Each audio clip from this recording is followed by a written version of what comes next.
13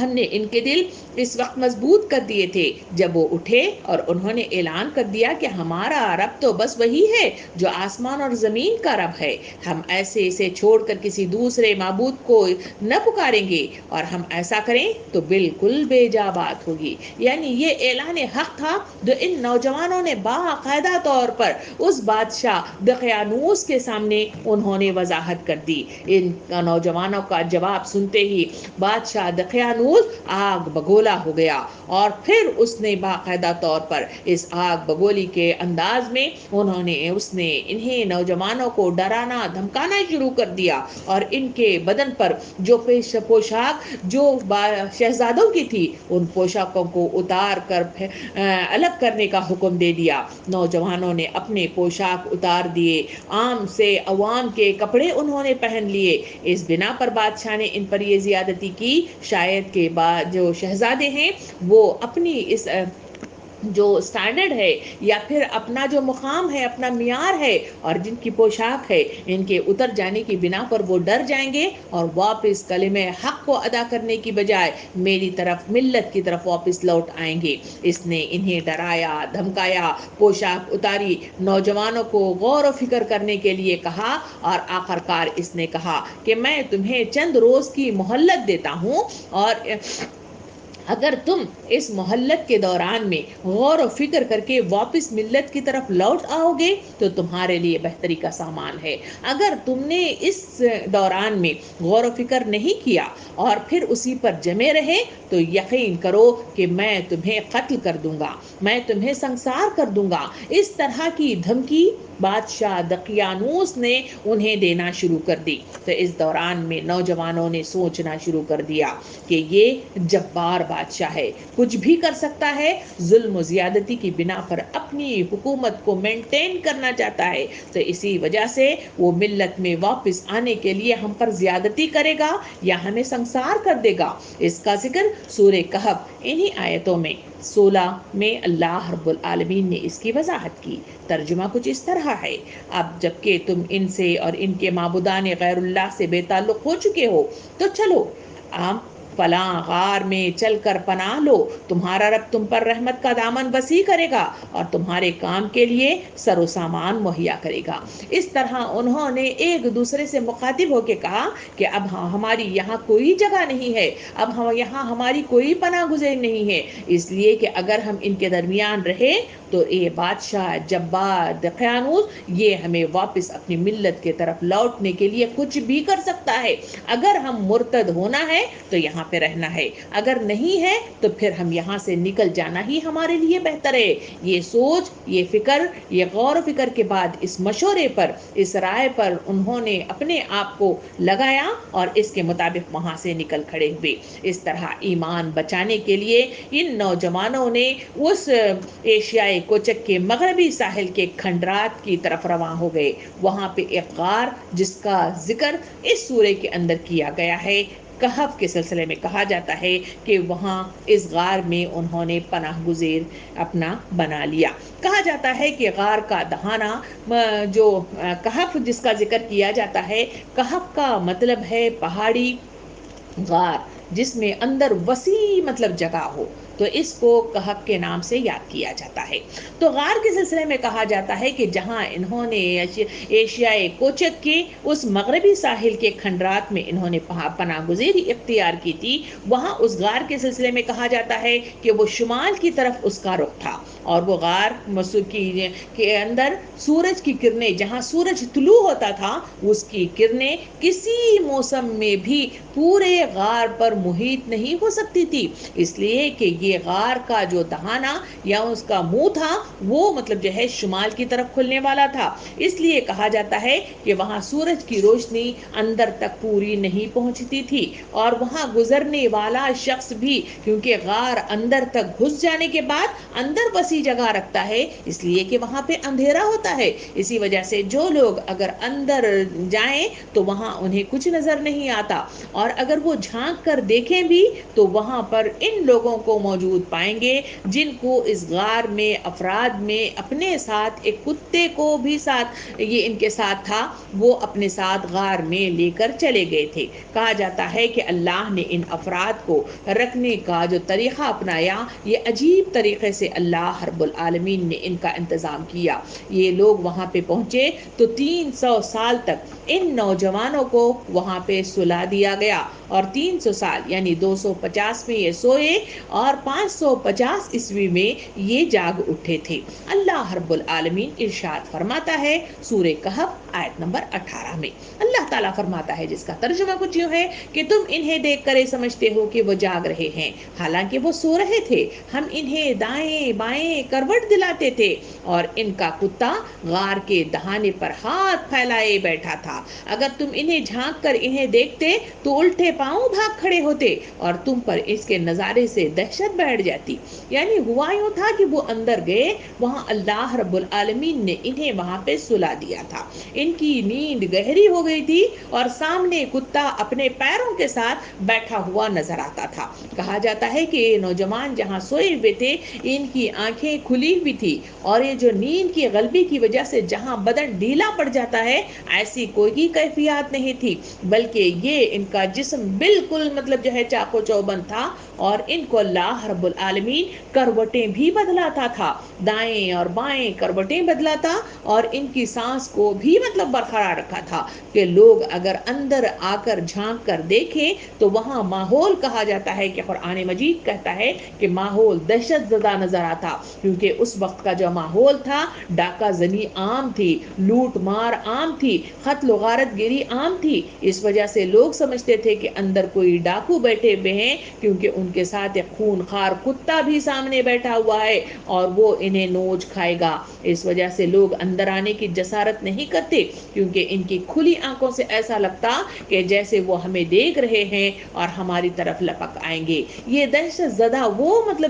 حالات تھے جہاں اللہ رب العالمین نے ان نوجوانوں کو وہاں پہ سلا دیا۔ اس تفاسیر کے اندر مفسرین نے ان کی تعداد کے سلسلے میں مختلف رائے بتائی گئی ہیں۔ کسی کے سلسلے کوئی کہتا ہے کہ وہ 3 تھے اور چوتھا ان کا کتا تھا، کئی اس میں مفسرین میں کہتے ہیں کہ 5 تھے اور چھٹا ان کا کتا تھا، کئی لوگ یہ کہتے ہیں کہ وہ 7 تھے، 8واں ان کا کتا تھا۔ لوگ یہ مختلف باتیں بتائی جاتی ہیں، مگر حضرت ابن عباس رضی اللہ عنہ سے جو بات منقول ہے اور جو نقل کی گئی ہے ان کے سلسلے میں کہا جاتا ہے کہ 7 نوجوانوں کا ذکر آیا ہے جہاں ان کے نام بھی بتائے گئے ہیں۔ ان کے نام کچھ یوں ہیں جن کو اللہ رب العالمین نے اصحاب کہف بنایا، یا کہف کے غار میں انہیں 300 سال تک سلا دیا تھا۔ ان کے نام کچھ اس طرح ہیں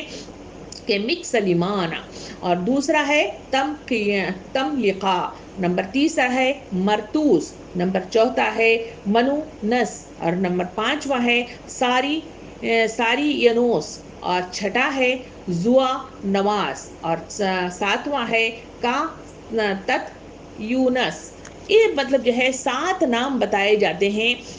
حضرت عباس رضی اللہ عنہ سے کہ یہ 7 نوجوان تھے جن کو اصحاب کہف کہا جاتا ہے یا غار میں سونے والے افراد کہا جاتا ہے۔ ان نوجوانوں کے سلسلے میں کہا جاتا ہے کہ یہ بھاگ کر غار میں پناہ گزیر ہوئے، اور وہاں ان کو اللہ رب العالمین نے واقعہ عجیبیہ کے طور پر ان کو وہاں پہ سلا دیا، اور دقیانوس بادشاہ انہیں ڈھونڈ نہ سکا۔ وہ ڈھونڈتا رہا، معلومات حاصل کرتا رہا، مگر ان نوجوانوں کو جو اس سلطنت کے سرداران بھی تھے اور شہزادی بھی تھے وہ ایسے غائب ہو گئے، کیونکہ وہ چاہتا تھا کہ یہ کہیں بھاگ کر جہاں گئے ہیں ان کو واپس لایا جائے، انہیں ملت میں واپس لوٹا دیا جائے، تاکہ اپنی ساکھ بھی برقرار رہے اور اپنا ڈر بھی برقرار رہے، اور ان لوگوں کو اس مت طرف یعنی اس اسلام کی طرف بڑھنے سے انہیں روکا جا سکے۔ اس لیے وہ ڈھونڈتا رہا تھا اور انہیں یہ نوجوان میسر نہیں آئے۔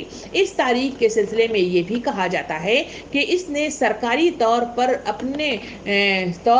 اس نے ایک تختی بھی لکھوائی تھی اور یہاں پہ گارڈ بھی دیا تھا کہ اس کو جو بھی دیکھے، جو لوگ بھی ان نوجوانوں سے ملاقات کریں، جہاں کہیں انہیں میسر آئیں وہ انہیں واپس لوٹائیں اور انہیں حکومت کے حوالے کر دے، اس لیے کہ یہ اشتہاری مجرم ہیں۔ اور ان کے سلسلے میں تاریخ کے صفحات یہ بتاتے ہیں کہ ان کے نام اور ان کے پتے اس تختی پر محفوظ کر دیے گئے تھے اور کہا جاتا ہے کہ جہاں کہیں وہ ان کو ملے تو انہیں گرفتار کر لیا جائے، اور یہ تختی رقیم کے نام سے جانی جاتی ہے۔ اس لیے اس سورے میں جہاں آیت نمبر 9 کا تذکرہ ہے وہاں پہ کہا گیا ہے کہ جو عربی آیات میں اس طرح لکھا ہے ان اصحاب الکہف اور رقیم کانوا من آیاتنا عجبا، یعنی یہاں پہ الرقیم کا جو تذکرہ کیا گیا ہے، الرقیم یعنی اس تختی کو کہتے ہیں جس میں اس بادشاہ دقیانوس نے ان کی باقاعدہ طور پر نام اور پتے اس میں گارڈ دیے تھے اور اس کو اس وہاں کتبے کی طور پر لگا دیا گیا تھا تاکہ لوگ اسے دیکھیں اور جہاں کہیں ہوں ان کو ڈھونڈ کر ان کے بادشاہ کے پاس لے آیا جائے۔ تو اس طرح اس کتبے کے سلسلے میں جب کھدائی آثار قدیمہ کی ہوئی وہاں یہ کتبہ میسر آیا، تو ان تفصیل کا مجھے اور آپ کو مفسرین نے میرے اور آپ تک جانکاری پہنچائی ہے۔ سامعین کرام، واقعہ کچھ یوں آگے بڑھتا ہے کہ اس طرح وہاں وہ نوجوان 300 سال تک اللہ رب العالمین کے حکم سے کروٹیں بدلتے ہوئے وہاں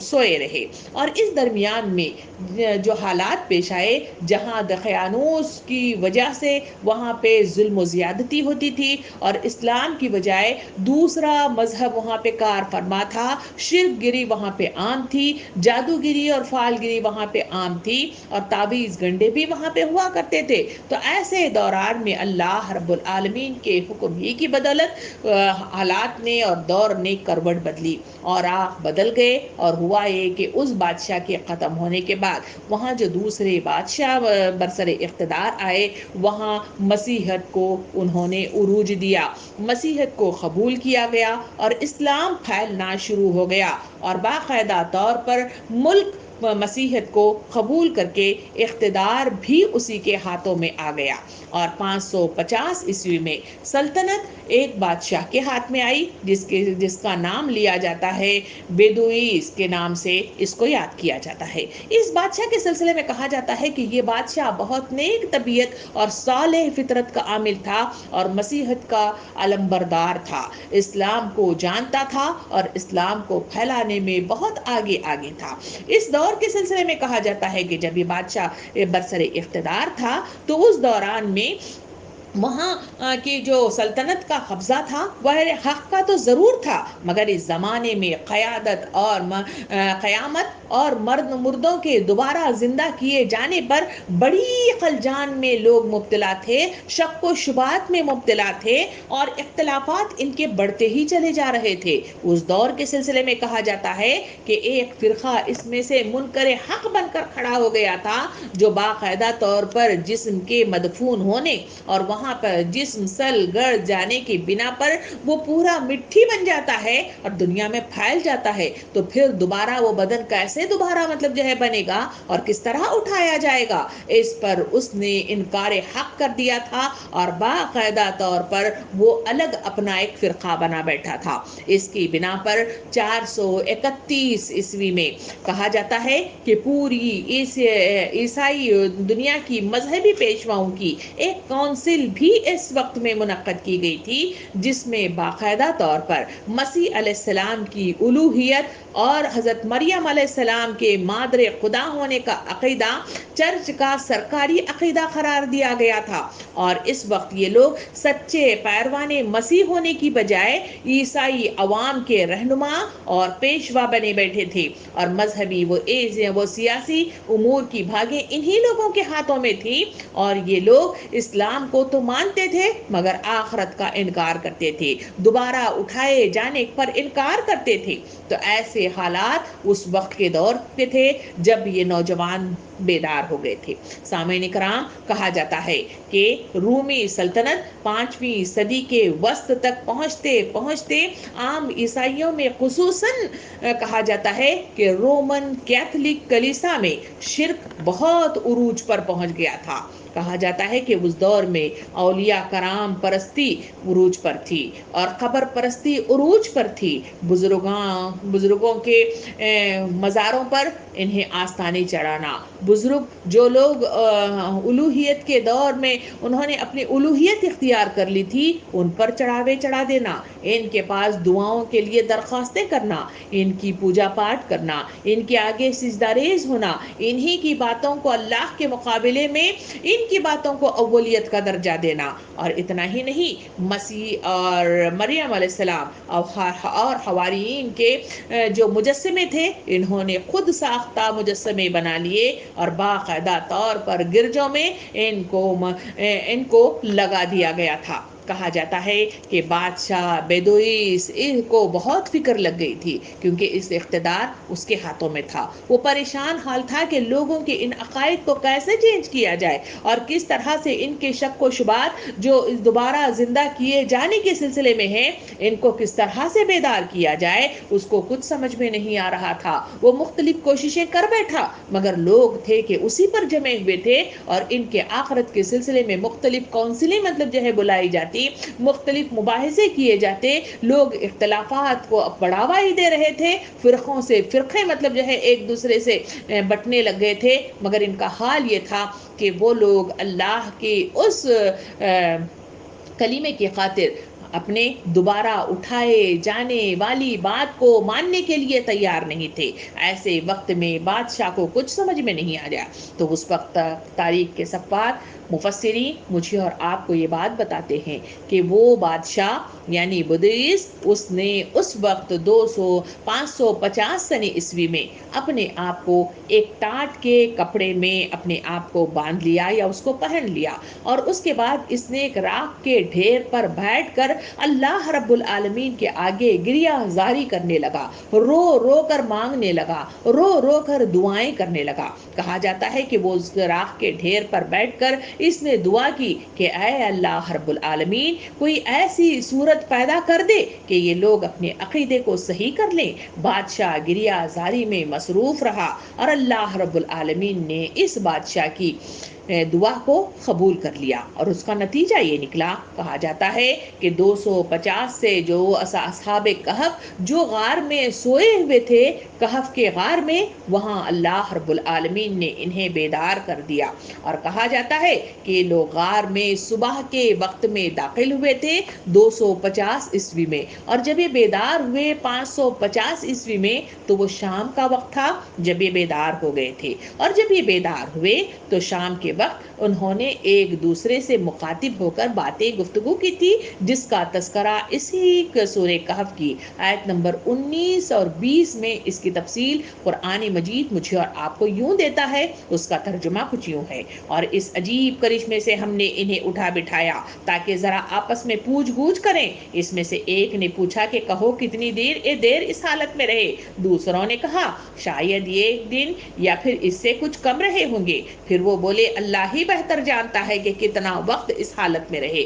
چلو اب اپنی میں سے کوئی کسی کو چاندی کا سکہ دے کر شہر بھیجتے ہیں، دیکھیں کہ اچھا کھانا کہاں ملتا ہے، وہاں سے وہ کھانے کے لیے لائے، اور چاہیے کہ ذرا ہوشیاری سے کام کریں، ایسا نہ ہو کہ وہ کسی کو ہمارے یہاں ہونے کی خبر کر بیٹھے اور کہیں ان لوگوں کا ہاتھ ہم پر پڑ گیا تو سنسار ہی کر ڈالے جائیں گے، یا زبردستی ہمیں اپنی ملت میں واپس لے جائیں گے، اور ایسا ہوا تو ہم کبھی فلاح نہ پا سکے گی۔ ان آیت کے ترجمے سے معلوم ہوتا ہے کہ وہ لوگ جب جاگے تو انہیں کوئی اندازہ نہیں ہوا کہ وہ 300 سال تک سوئے ہوئے تھے اور انہیں دوبارہ اٹھا دیا گیا ہے۔ اس لیے نبی کریم صلی اللہ علیہ وسلم نے اپنی حدیث مبارکہ میں کچھ یوں ارشاد فرمایا ہے کہ اللہ رب العالمین قیامت کے میدان میں ایک شخص کو لے گا اور اس شخص کو فرشتوں کو حکم دے گا کہ اس کو ایک جہنم کی دہکتی ہوئی آگ میں تھوڑا سا مطلب ایک غوطہ لگا لے، اس کو غوطہ لگایا جائے گا۔ یہ وہ شخص ہوگا جو دنیا میں کسی غم کو نہیں حاصل کیا تھا، نہ کبھی کوئی غم اس کو چھو گیا تھا، بلکہ یہ بہت عیش و عشرت میں رہنے والا شخص ہوگا جو دنیا دار ہوگا۔ اس کو اس جہنم میں غوطہ لگا کر جب دوبارہ باہر نکال کر پوچھا جائے گا، بتاؤ کیا کبھی تم نے کوئی غم دیکھا ہے؟ وہ کہے گا کہ نہیں، میں نے کوئی آسائش آج تک دیکھی ہی نہیں ہے، بلکہ میں تو غم میں ہی مبتلا تھا۔ اس کے سلسلے میں دوسرے شخص کے سلسلے میں کہا جاتا ہے کہ جو اس دنیا میں بہت زیادہ مصیبتوں میں گھرا ہوا تھا، پریشانیوں میں ڈوبا ہوا تھا، آزمائشوں میں ڈوبا ہوا تھا، اسے جنت کی کیاریوں میں ایک مطلب جو ہے غوطہ لگا کر باہر لایا جائے گا۔ اس سے پوچھا جائے گا کہ کیا تم نے کبھی کوئی ایسی غم والی چیز کبھی دیکھی ہے؟ وہ کہے گا کہ میں نے کبھی غم دیکھا ہی نہیں ہے، بلکہ میں نے ہمیشہ اچھائی دیکھی ہے۔ اس حدیث سے جو بات مجھے اور آپ کو معلوم ہوتی ہے کہ انسانی فطرت میں سے ہے کہ جو پیچھے کتنا بھی کچھ کر لیا جائے وہ اس کو بھلا دیا جاتا ہے اور سامنے والی چیز کو یاد رکھا جاتا ہے اور اسی چیز کو وہ حقیقت جانتا ہے۔ بالکل ایسا ہی ہوا کہ اس اصحاب کہف کو بھی وہاں جب جگایا گیا تو وہاں انہوں نے اپنی پچھلے سارے دنوں کو وہ بھلا بیٹھے تھے، صرف اتنا یاد تھا کہ ہم صبح آئے ہیں اور شام ہو گئی ہے، اب ہم کھانے کا انتظام کرتے ہیں، اور ہمیں انہیں بھوک لگی تھی اور وہ کھانے کے لیے سکہ لے کر بازار کی طرف روانہ ہو گئے، جس کا تذکرہ اس آیت کے ترجمے سے مجھے اور آپ کو ملتا ہے۔ سامعین کرام، کہا جاتا ہے کہ اس جو ساتھ تھے ان میں سے ایک شخص کو چاندی کا سکہ دیا گیا، اس دور کا جو 300 سال پرانا تھا۔ اس شخص کے نام کے سلسلے میں کہا جاتا ہے تملقہ، مطلب جو ہے اس شخص کا نام تھا جس کو سکہ دے کر روانہ کیا گیا اور کہا گیا کہ ہوشیاری سے جاؤ اور وہاں پر کسی کو خبر نہ ہونے پائے اور وہاں جا کر کسی اچھے ہوٹل سے وہ ایسا کھانا لے آؤ جو حلال ہو، کیونکہ اس وقت حرام بھی مطلب جو ہے وہاں پہ ملا کرتا تھا اور وہاں کوئی ممیز نہیں تھا۔ اس وجہ سے انہوں نے اسے اچھی طرح ہوشیاری سے دیکھ سمجھ کر سنبھال کر جانے اور حلال رزق لے آنے کی انہیں درخواست کی گئی۔ تو یہ شخص وہاں سے نکلا اور اپنا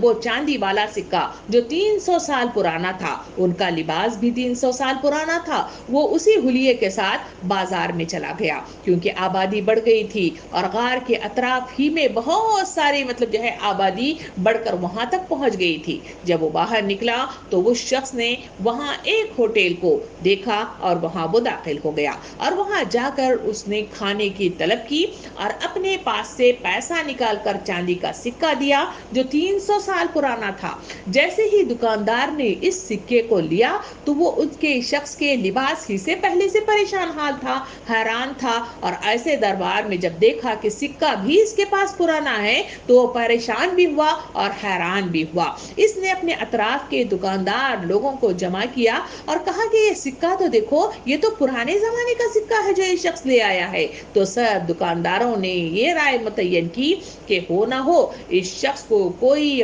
پرانا خزانہ ہاتھ لگ گیا ہے جو کہیں مدفون تھا، اسی وجہ سے اس کا لباس اور اس کے ہاتھوں میں سکے وہی کچھ معلوم ہوتے ہیں، تو اور وہ اس خزانہ اس کے ہاتھ میں آیا ہے اور وہ لے کر ہمارے پاس پہنچا ہے۔ تو ہوا یوں ہے کہ اس شخص کو لے کر باقاعدہ طور پر لوگوں نے گرفتار کر لیا اور اسے پکڑ کر اس وقت کے بادشاہ بیودیس کی طرف روانہ ہو گئے اور اس بادشاہ کے پاس یہ پہنچے۔ تو پہلے ہی سے مطلب جو ہے اس بادشاہ جو وہاں پہ موجود ہے، جو سلطنت اقتدار پر فائز تھا، اس بدویس کے سلسلے میں کہا جاتا ہے کہ اس بادشاہ کو سلطنت کے پرانے خزانے میں آثار قدیمہ میں اسے تختی ملی تھی اور اس تختی میں اس نے باقاعدہ طور پر ان نوجوانوں کے گم ہو جانے، کھو جانے اور اسے ڈھونڈنے کے لیے تختی کے اس کتبے پر ان کے نام اور پتے درج کرنے اور ان کی کہانیاں جو عوام میں عام تھی وہ ساری تفصیلات اس بادشاہ کو معلوم تھی۔ باقاعدہ طور پر جب اس نوجوان کو پکڑ کر ان کے سامنے لے جایا گیا تو بادشاہ بادشاہ نے اسے وہ طلب کیا اور اپنے پاس اسے رکھا، کیونکہ اس وقت وہ دعا میں مشغول تھا، گریہ زاری میں اللہ کے پاس مصروف تھا کہ اللہ کوئی ایسا طریقہ ہمیں بتا دے، کوئی ایسا معاملہ مطلب ہو جائے جو لوگوں کی آنکھوں کو کھول دے، وہ آخرت پر یقین کرنے لگے اور پھر دوبارہ اٹھائے جانے پر یقین کرتے ہوئے اپنے نامہ اعمال کی اصلاح کر لے۔ ہوا یوں کہ بادشاہ کے سامنے نوجوان پیش کیا گیا۔ بادشاہ نے باقاعدہ طور پر اس سے تحقیقات شروع کر دی۔ تحقیقات کے نتیجے میں پتا چلا کہ وہ گم شدہ جو افراد اس کتبے میں جن کے نام درج ہیں انہی میں کا ایک شخص ہے۔ تو وہ بادشاہ بہت خوش ہوا، اس کی آنکھیں روشن ہو گئی، اس نے جان لیا کہ اللہ رب العالمین نے اس کی دعا قبول کر لی ہے اور اسی کے نتیجے میں یہ واقعہ رونما ہو گیا ہے۔ اور اس طرح اس نے باقاعدہ طور پر اس نوجوان کو لے کر پوچھ گچھ کے بعد، تحقیقات کے بعد، معلومات کے بعد وہ اس غار کی طرف رواں ہو گیا جہاں پر بقیہ افراد ماہ کتے کے موجود تھے اور اس کے انتظار یعنی کھانے کے انتظار میں بیٹھے ہوئے تھے۔ نوجوان نے باقاعدہ طور پر بادشاہ کو اپنے ساتھ لے گئے اور وہاں پہ وہ خوش بھی تھا، اس لیے کہ مسیحی مذہب وہاں پہ عام تھا، عیسائی لوگ ہو گئے تھے اور باقاعدہ طور پر اسلام پر چلنا اور اس پر عمل کرنا اس وقت کے دور میں مشکل نہیں تھا۔ نوجوان خوشی خوشی وہاں پہ غار کی طرف رہنمائی کرتے ہوئے اس بادشاہ کو لے گیا۔ بادشاہ کے ساتھ بہت سارے لوگ اس غار میں ان افراد کو دیکھنے جو آج سے 300 سال پہلے گم ہو گئے تھے اور وہاں پہ پناہ گزیر تھے، یہ عجیب واقعہ اجبیہ کو دیکھنے کے لیے بڑی تعداد میں ہجوم کی شکل میں اس غار کی طرف روانہ ہو گئے۔ تاریخ کے صفحات بتاتے ہیں کہ اس نوجوان نے وہاں پر جا کر ان سے، اس بادشاہ سے تھوڑی سی مہلت مانگی، کہا کہ آپ سب مل کر غار میں نہ آئیں، اس لیے کہ پہلے میں اندر جاؤں گا اور اندر موجود افراد جو موجود ہیں میں ان سے تمام حقیقت واضح کروں گا، مسیحیت کے عام ہونے کی انہیں اطلاع اور خوشخبری دوں گا اور انہیں آپ کے آنے کی یعنی آپ سے ملاقات کی انہیں شرط کے سلسلے میں بھی انہیں بتاؤں گا۔ کہیں ایسا نہ ہو کہ آپ اندر آئیں اور وہ آپ کو دیکھیں تو کہیں ڈر جائیں اور یہ سمجھیں کہ وہ ہمیں گرفتار کرنے یا سنسار کرنے کے لیے آئے ہیں، اسی وجہ سے میں اندر جاتا ہوں۔ یہ مہلت مانگتے ہوئے وہ نوجوان اندر داخل ہوا۔ اندر جا کر اس نے تمام کو اطلاع دی۔ اس میں دو مطلب جو ہے ہمارے پاس روایات آتے ہیں۔ ایک روایات کے سلسلے میں کہا جاتا ہے کہ نوجوان جو اندر موجود تھے ان سب نے اس بادشاہ کی آمد اور ان کی تفصیلات جانی اور واپس آ کر اس بادشاہ سے ملاقات کی۔ ایک روایت میں آتا ہے کہ نہیں بلکہ یہ وہاں گئے اور وہاں جا کر انہوں نے اپنی جگہ پر بیٹھ کر وہاں پہ لیٹ گئے اور جیسے ہی لیٹ گئے وہاں آسمان سے ندا آئی اور وہ آسمان کی طرف رواں ہو گئے، یعنی پھر سے وہ دوبارہ انتقال کر گئے اور رخصت ہو گئے۔ سامعین کرام، یہ واقعہ ہے جس کی تفصیلات اس تفصیل کے ساتھ اس واقعے میں آیت نمبر 9 سے لے کر آیت نمبر 26 تک کی آیات میں مجھے اور آپ کو تفصیل سے واقعہ بتاتی ہے۔ یہ واقعات بتانے کے بعد وہاں جو معاملہ پیش آیا، تاریخ کے صفحات مجھے اور آپ کو بتاتے ہیں کہ وہاں لوگوں نے پہنچنے کے بعد جب یہ واقعہ عجیبیہ ان کے سامنے پیش آیا تو لوگ جو حقیقت کو پہچاننا چاہیے تھا، جس حقیقت کی بنا پر اللہ رب العالمین نے یہ واقعہ رونما کیا تھا اور جس کے ظہور کے خاطر ان کو دوبارہ اٹھا کر لوگوں کے درمیان لے آیا تھا، اس حقیقت کو پہچاننے کی لوگوں کے اندر سکت نہیں تھی، اس لیے کہ دماغی جو سطح تھی وہ نیچے گری ہوئی تھی۔ دو مختلف عقیدوں نے ان کے دماغ کا مغز کو ختم کر دیا تھا، اسی وجہ سے انہوں نے جو طریقہ کار اپنائے تاریخ کے صفحات بتاتے ہیں کہ وہ آپس میں جھگڑنے لگے۔ انہوں نے جو جھگڑا کیا اس میں دو چیزوں کے سلسلے میں قرآن مجھے اور آپ کو بتاتا ہے۔ ایک نے مطلب جو ہے جھگڑنا شروع کیا کہ یہ 3 تھے، چوتھا ان کا کتا تھا، یہ 5 تھے، چھٹا ان کا کتا تھا، اور یہ 7 تھے، 8واں ان کا کتا تھا۔ بے جا باتوں کا اقرار کرتے ہوئے انہوں نے اس بات پر جھگڑنا، بحث کرنا اور ایک دوسرے پر چڑھائی کرنا یہ کام شروع کر دیے اور آپس میں لڑ مرنے لگے۔ دوسرا گروہ وہ تھا جو وہاں پہ بیٹھا ہوا یہ مشورہ کرنے لگا، یہ رائے دینے لگا، یہ گفتگو کرنے لگا کہ یہ نوجوان جو اتنے سالوں سے ایک واقعہ عجیبیہ کے تحت اللہ رب العالمین کے تحت ان کو سلا کر 300 سال کے بعد جگا کر ہمارے سامنے لے آئے ہیں، تو ہو نہ ہو یہ بڑے مطلب جو ہے بزرگ لوگ ہیں، بڑے مطلب جو ہے مقدس لوگ ہیں، اس وجہ سے ان پر مقبرہ تعمیر کر دیا جائے، کیونکہ اس وقت کی جو ذہنیت تھی آپ کو تاریخ کے ساتھ میں آپ کو بتا چکی ہوں کہ وہاں اولیاء کرام کی مزاریں تھیں، وہاں پہ ان پر چڑھاوے جاتے تھے، ان پر تعویذیں بنائی جاتی تھیں، ان پر چادریں چڑھائی جاتی تھی، تو یہ تمام وہ حالات تھے جو اس وقت کی ذہنیت تھی۔ اس ذہنیت نے ان کی آنکھوں کو کھول کر حقیقت واحدہ کی طرف لے آنے کی بجائے ان کی آنکھوں پر ویسے ہی پردے ڈالا، اور وہ اسی طرح اس بات کا اقرار کرتے رہے کہ ہم کسی نہ کسی طرح ان پر مقبرہ بنائیں گے، ان پر مسجد تعمیر کریں گے، تاکہ یہ ہمارے لیے ایک مقدس جگہ بن جائے، ان کے ذریعے سے ہم رسائی حاصل کر سکیں اللہ رب العالمین کے پاس۔ یہ دو مطلب جو ہے چیزیں تھیں جو لوگوں نے رویہ اختیار کیا تھا۔ سامعین کرام، انشاءاللہ کل والی کلاس میں ہم اس واقعے کو سامنے رکھتے ہوئے ہم یہ دیکھیں گے کہ اللہ رب العالمین اس واقعے کے ذریعے سے کون سی چیزیں ہیں جو میرے اور آپ کے سامنے آشکارا کرنا چاہتا ہے، اور کون سی چیزیں ہیں جس کی بدولت میرے اور آپ کی آنکھوں کو کھول کر اللہ واحد لا شریک کے کا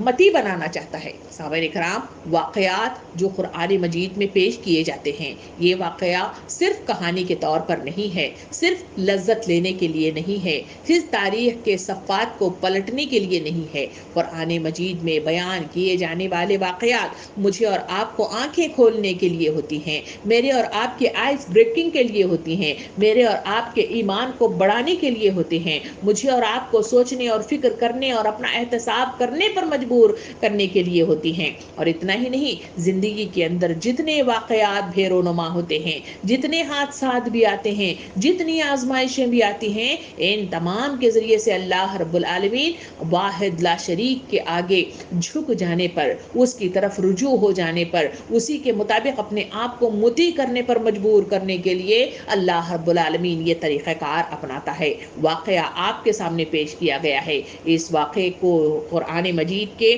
کسی بھی ترجمے کے ساتھ آپ گھر میں بیٹھ کے پڑھیے اور سوچئے کہ اس واقعے کے ذریعے سے اللہ رب العالمین کیا مطلب جو ہے وہ چیزیں ہیں جو میرے اور آپ کے سامنے لے آنا چاہتا ہے۔ کہ آج کے دور میں بھی ہمارا رویہ وہی ہے کہ اگر کہیں ایسے واقعات پیش آ جائیں تو کیا میرا اور آپ کا سوچنے کا انداز بھی وہی ہے جو اس وقت کے دور کے لوگوں نے کہا کیا کہ آپس میں بے جا باتوں کے سلسلے میں اختلافات کریں کہ 3 تھے چوتھا کتا تھا، 5 تھے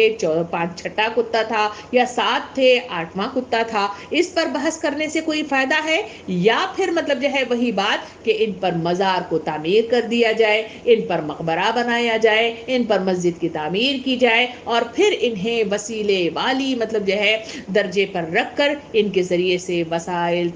وسیلہ تلاش کرنے کی کوشش کی جائے۔ کیا آج کی ذہنیت یہی ہے؟ سوچئے، غور و فکر کرتے رہیے۔ انشاءاللہ کل والی کلاس میں بڑی تفصیل کے ساتھ ہم آپ کے سامنے بات کو لے آنے کی انشاءاللہ کوشش کریں گے۔ اللہ تعالیٰ واقعات کو سن کر عمل پیرا ہونے، اس کے ذریعے سے ذہنوں کو صحیح معنوں میں کھل جانے اور ایمان پر کاربند ہونے اور ایمان ہی کے مطابق اپنی زندگیوں کو استوار کرنے والی صلاحیت میرے اور آپ کے اندر پیدا کر فرمائے۔ آمین۔ وآخر الدعوانا ان الحمدللہ رب العالمین۔